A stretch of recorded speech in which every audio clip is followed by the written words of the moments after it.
Hi everyone, Rodrigo here once again for one more Power Query video, and today I'm gonna show you how do you do an union on Power Query. So let's do it together.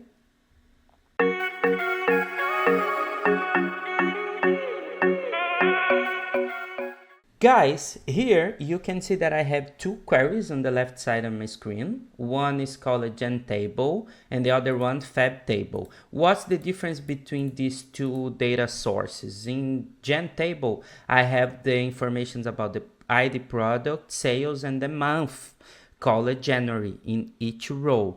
On the other one, I have the same two fields in the beginning, ID, product, and sales, but the month on this case I have February instead January.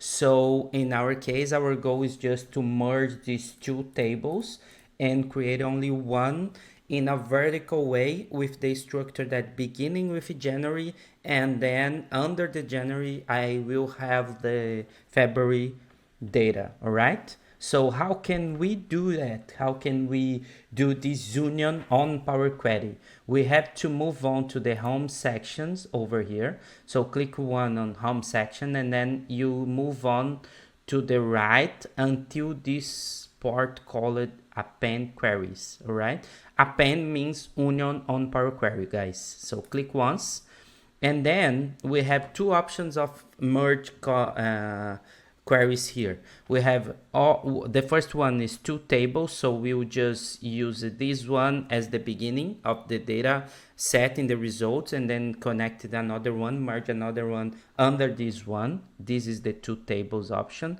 Or we can choose three or more table, and we can just select the tables that we want to create a union over here. Click once and then click in the bottom add, and you will see the results, the structure in the result of the query.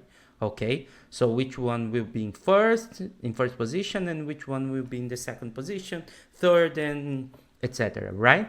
So in our case, guys, I can use both, but I will use the first option, and then I will just put it here, table to append. I will select the fab table. When you click, you can see the current query, in order to just not commit any mistake clicking on this current one, because this is the current version. So I don't want to append this one with the same data, the same query, right? So I will select the fab table and then click in OK, and you will see instantaneously the result over here.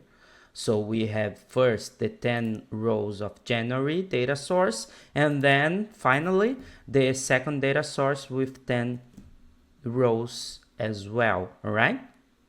So guys, that's how we merge queries vertically. If you are looking for to merge but not vertically, horizontally, you can just move on to the playlist here on our YouTube channel, and you will see one playlist called Power Query for Beginners, which I showed you how to merge tables and queries but horizontally. Okay, if you're looking for that, just go there and check it out. And also, if you like this video, don't forget to thumbs up, don't forget to subscribe, don't forget to share this video with more people in order just to reach more audience for us and increase our community here on YouTube. And see you in the next video. Bye.